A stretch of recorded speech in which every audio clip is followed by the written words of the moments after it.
is the season, and I thought, why not have some fun doing a quick demo of ornaments? So that's what I'm getting started with here. It's about creating metallics without using metallics. There are metallic pastels that you can purchase that are actually metallic and shiny. And the fun, though, I mean, it becomes sort of gimmicky seeing those shiny pastels on a painting. And I think it's fun to try to create that metallic look without using metallics. Sort of a fun challenge and not as hard as you would think. So this one goes a little bit larger. This one is smaller. They're probably about the same size, but that one's appearing larger to me, and I'm going to go for it. In fact, let's make this a little larger too. All right, so I've outlined these with some charcoal, and I can crop this. It may not end up as long. I sort of like that space. What I also have back here is shadows behind. And I can even smear a little of that to give myself a little reminder that there's going to be shadows back there. I have a bright spotlight on these and have them up against a backboard against a wall. And what I'm going to do is a quick underpainting and speed things along and get this done fairly quickly. So what I'm going to do is I go from the darkest darks to the lightest lights. So I'm going to start with just a random, I have a little dish here. That's just a bunch of random pastels. I just found this one that's sort of a purple. I'm just going to lay some of that in. It sort of doesn't matter what the color is. It's just I'm looking for a dark value. There's that. I'm even going to put a little in here because there's probably a little reflection of that. I'm going to keep that off to the side just in case I want to use that again. I just found in my little dish a dark blue-green. And this saves me from having to go through a box of pastels. These are hard pastels, by the way. The new pastels, NU pastels. And they're great for underpaintings. They don't fill up a lot of tooth. And they're inexpensive. They don't wear down very quickly. And it's a great thing to use to get an underpainting started. A bit out of the line, but it doesn't matter. I don't worry very much at all, truthfully, through the process of a painting about things being perfect, because I know I've got plenty of time to come back and get to the details and clean things up. And a lot of the time I just start by roughing it in. I don't worry about going out of the lines. Don't worry about perfection at this point. And it's just more fun to paint that way. I think I'm going to give myself a little color in the background. It's sort of a blue-gray, and I'm going to go with a color that I found in here. I just have a bunch of random colors, and that happens to work. I like that. I'll probably add in some little flecks of some of the actual local color, quote-unquote, which are the colors of the ornaments. But for now, I kind of like that. All right, so here's what I'm going to do. I'm going to take my alcohol, and I am going to do a wash to get this thing going. So I've got my 70% isopropyl alcohol. You can get it, this was from Walgreens, you can get it anywhere, it's inexpensive. The 70% dries a little more slowly than the 91%, and I like that aspect of it because it gives me an opportunity to do a little painting, which I love. I have it in a little jar. I put a lid on when I'm done with it, and the residue falls down to the bottom. So a little tip, don't feel like you have to throw it away. You can let it settle, and there's clean alcohol on the top next time you go to use it. So I'm painting, and every time I paint something, I wipe off my brush, I dip it in, wipe off my brush on a paper towel. I don't want to create mud. I usually start with the lightest color and then work my way to the darker, which I didn't do right then. I was just busy talking. But what I love about this process is that I can lift out. There's a little highlight here. I can even take a paper towel and tap it. You don't want to wipe, but you can tap it. If I wipe it, I may scratch into the tooth. And this is UART 400 paper, by the way. I can also tap here and lift out a little of that. So this 70% alcohol takes a little bit to dry. And it gives me some leeway to play around here. Okay, let me get to the next color, the red ornament. Cleaned my brush, so I'm not putting any of the other colors into it. But look how pretty that is. I mean, without doing a whole lot of work, it's already feeling like it's three-dimensional. And there goes a drip that I'm not going to worry about. And in fact, maybe I'll add a couple of drips. Maybe that'll add an interesting sort of abstract quality to this, just something different. I mean, it'll just be in the background, but we'll see what happens with that. I can always cover it over. And this is a perfect opportunity to experiment. Why not see what I can do with accidental things that happen? I'm actually taking a little of the color from here because I see it reflected in the side of this. So another reason why I like this slow drying alcohol. I can pick up colors and really do some painting. You can use water also. You can use mineral spirits if you want to really slow it down. It gives you even more time to paint before it dries. What I didn't do is put in a little bit of the gold tops of these, and I'm going to go with, actually I'm going to go with a darkish green, because I always see this as a khaki color. Kind of starts with khaki, and then I work into some yellow and a little bit of really intense light yellow. And that's, oops, sorry. That's a good color to start with. And just set that in with a little bit of water. There we go. And I'm not going to worry about the strings yet, but I'm going to touch over, just paint over the ribbon that I have, those hanging on, just to set the pastel. And then, actually it's charcoal. Then what I'm going to do is just give myself a little wipe across the background. And I can add a lot of water. There goes those drips. And I can create something really pretty in that background. I'm going to let this drip too up here.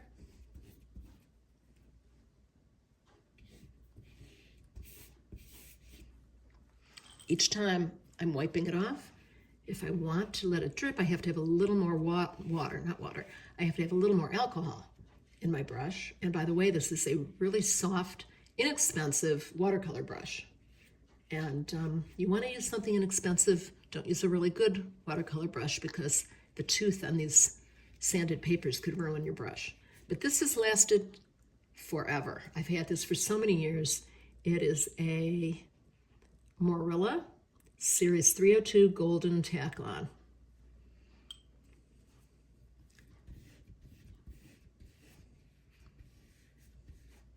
You want a real soft brush rather than like a oil painting or acrylic brush. Just want something that you can move around because it really is like painting in watercolor at this point. Well, I actually really like what's going on here. I like the messiness. I can always change my mind and come back and neaten things up. That's the beauty of pastel. You have a lot of leeway to the point where you fill up your tooth of whatever paper you're working on. But the way I work, which is pretty quickly, I feel like I have enough time to come back in and have enough tooth. I'll have enough tooth to clean things up if I want to. Okay, gonna let that dry. I can blow dry it, and I will be right back. Let that drip a little bit because I like those. Be right back.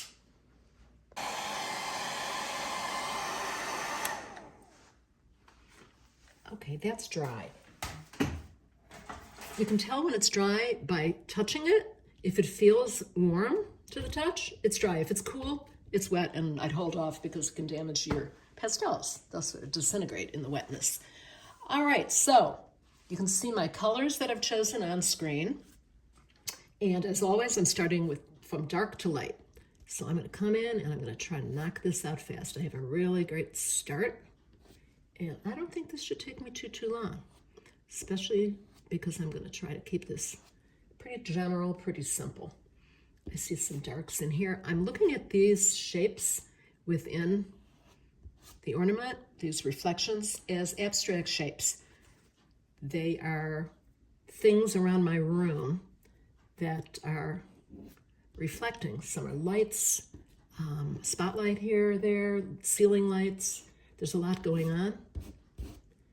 and I'm putting general marks in from dark to light, and I'm working my way down the line of my pastels from the dark value to the light value, and just looking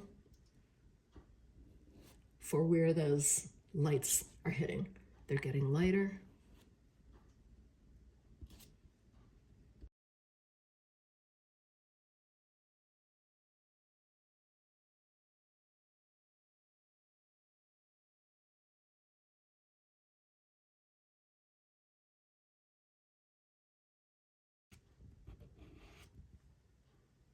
This little swath of this red down here. I don't know what that's reflecting.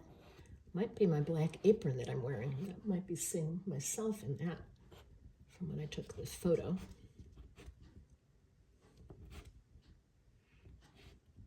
And so I'm just thinking abstract shapes. I'm not getting nervous about, oh my gosh, this doesn't look like an ornament. I'm just looking for abstract shapes, and I know that it will come together. All the abstract shapes will eventually fit together. Going to the next lighter, and I wasn't sure if I'd need this value, and I still don't know that I need it, but I'm going to play with it a little bit. Next lighter. A little sparkle here. Something reflecting here. These are probably lights in the ceiling that, of course, are appearing red because it's a red ornament. And it's really fun to kind of just try to figure out what you're seeing, what's reflecting.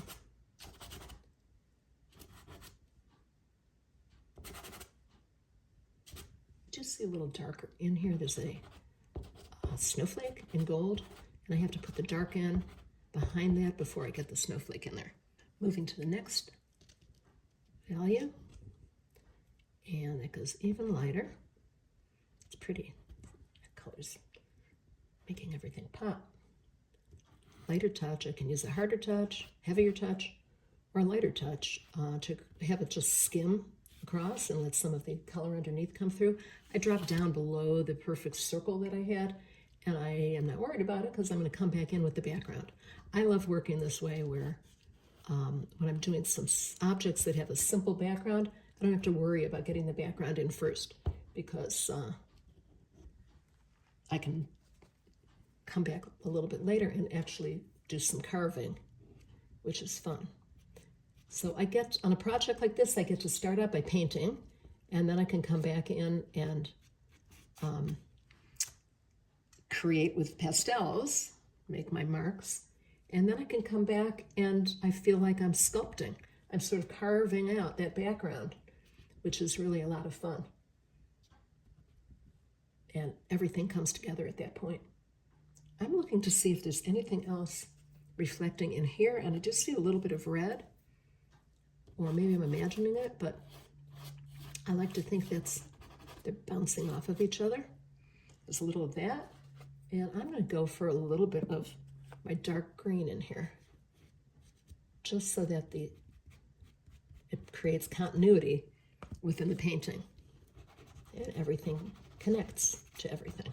I'm going to be coming back and fine-tuning these, but for now, that's enough. I'm just trying to get an equal amount of information down on each. Let me come back and put the metal in, and I see a little hook on the top of that one, and I see this goes lighter. Again, I'm not worrying about perfectionism. I love to draw realistically. It's so much fun. But I also love to be able to, because I was an illustrator for so many years, for 40 years or so, and doing realistic work, I love when I can just be loose and just indicate what's going on and let the viewer's eye figure the rest of it out. I think it's more fun for the viewer to see a painting and kind of see the magic of how it doesn't have to be perfectly realistic or perfectly spelled out for you to understand what's going on. All right, let's go to my next row, which is the yellow shades, creamy beige. And that underpainting serves as a really nice base for it. Come back around. This is sort of a khaki-ish green. I'm going to go to the next color, which is a little lighter yellow. There wasn't a lot of color in here, but what I did notice that was interesting is that there's, on the shaded side on the right, it's very bluish. And that's just picking up something in my room. And I really like that. There's some red in here because I purposely put that in when I was doing the underpainting. Here's a little of a blue-green, or very grayed out blue-green, because this ornament is actually sort of a gray tone. I saw it as the yellow family, but it's just so neutral and muted. And I didn't want any kind of bright colors screaming out. I wanted this one to be a nice contrast with the brights in the red and the brights in the green. So there's a pretty. Come back in and actually soften that up a little bit. I'm going to use a cleaner finger and just tap that. Okay, let's do the top of it. Each one's slightly different in how, in perspective, the angle at which I'm seeing it as it hangs. So there's no formula for doing each one the same. A little bright highlight on the rim. A couple of real bright highlights on the ridges. And also note that, as I said, because there's a highlight on one thing doesn't mean the highlight is on everything. It depends on where the spotlight is and where the other various lights around the room are creating reflections. So don't just automatically put the same top on each, because it may not read right. And it's fun. It's a fun challenge to see the different ways that you can create that little gold top. You could come in here with a hard pastel. There's still enough tooth if you want to get a real narrow line. Here's a brighter one compared to what I used for that center highlight. Let's come back and get that in. Huh? That's better. Okay, I'm going to use a clean finger, whoops, and soften that a little bit. And I'm going to come back under and warm this up a little bit. Carve that out a little bit. And come back in with a warmer yellow. Cover that a little bit. Okay, pretty, I like them. I think I'm going to come back into this and just make it a little bit bigger and rounder. I think it got a little, I was seeing it as smaller. It's really the same size as the others, but I'm going to make it a little bit bigger so it goes with them better. It doesn't look like such an odd shape.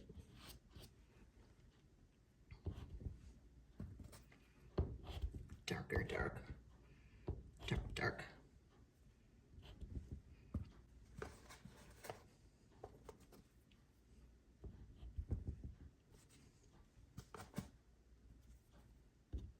I'm going to take a little break from that. I'm going to do something with the background. I'm going to use a blue-gray and just lightly skim some of that in. And I need to get something that's that value. There we go. That's so pretty. And I'm just carving to try to create that pretty round edge.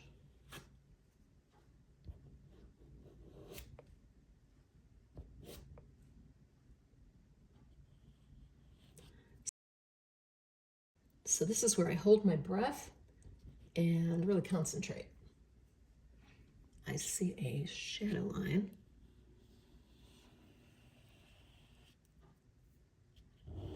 I'll be softening that up once I put the lighter color up there. And let's get some of this shadow in here. Whoops.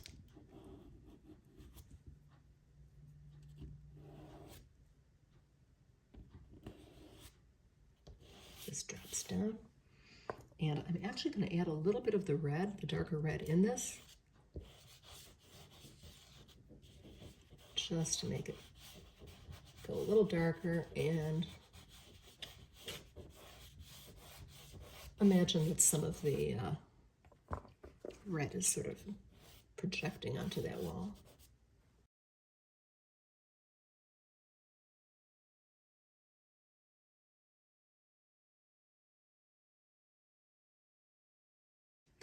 And I like those drips. I may make a few drips come down from these other two, and I'm going to try to leave those.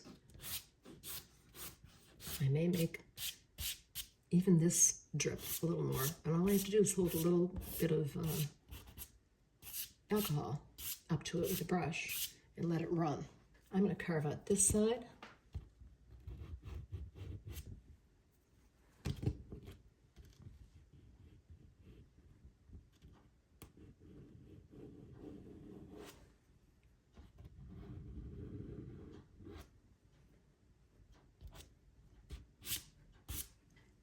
And let me come back in here, clean that up a little bit.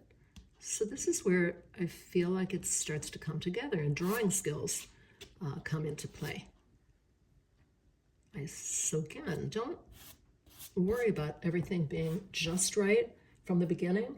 You are allowed to just wing it. So anyway, you're allowed to just see where the painting takes you and not worry too much. I needed the darker color. And not worry too much about it being anything very perfect or representational right away, because you've got time to get there.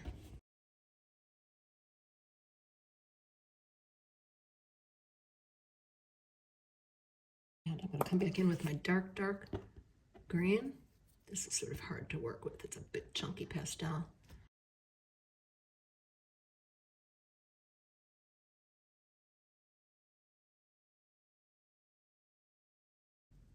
Let's get busy with some decorations.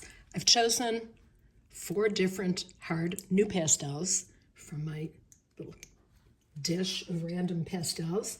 And I'm, again, not as worried about the color being perfect as I am value. I want it to show up. I actually chose a purple and a pinkish, and I think I'm going to switch over to the purple.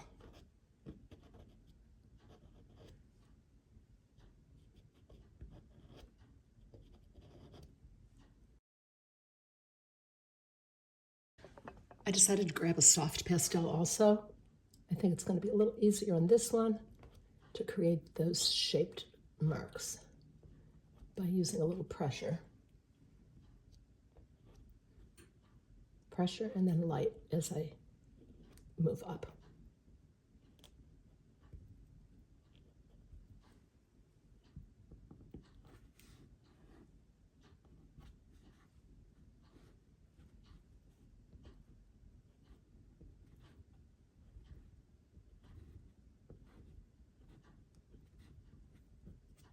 I'm going to use a little light gray for this little silver band. Let's see if it shows up. Actually, I'm going to switch over to a dark gray. There's a little band on here, a little stripe in a gray. Well, it's actually silver. I'm starting with the dark gray and then coming back in with a light gray to create the look of a reflection.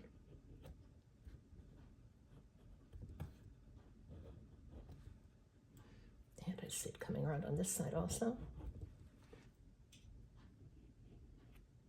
Moving on to the red one. Adding a few highlights with soft pastel. Just reestablishing some of the shiny bits.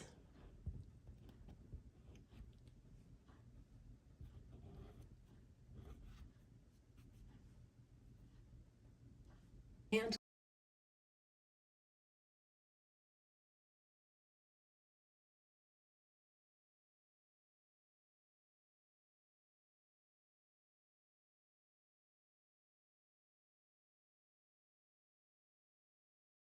let's get into the green one now.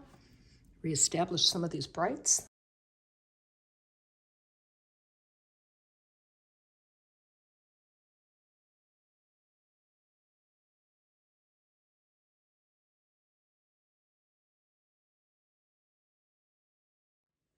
Okay, so there you have it. In the end, I decided to cover up a little bit of the drips.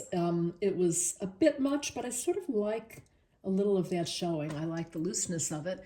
And I came back in and finished up some highlights, tweaked the darks a little bit, and put the little touches on the loops that the ribbon goes through. And in the end, I also decided that this would work better cropped. So this will be, I'll show you this at the end of the video, but it's going to be cropped like that. I think there's too much negative space down there, and I kind of like this balance better. So that's it. Hope you enjoyed it. Happy holidays, and see you next time. Thanks for watching.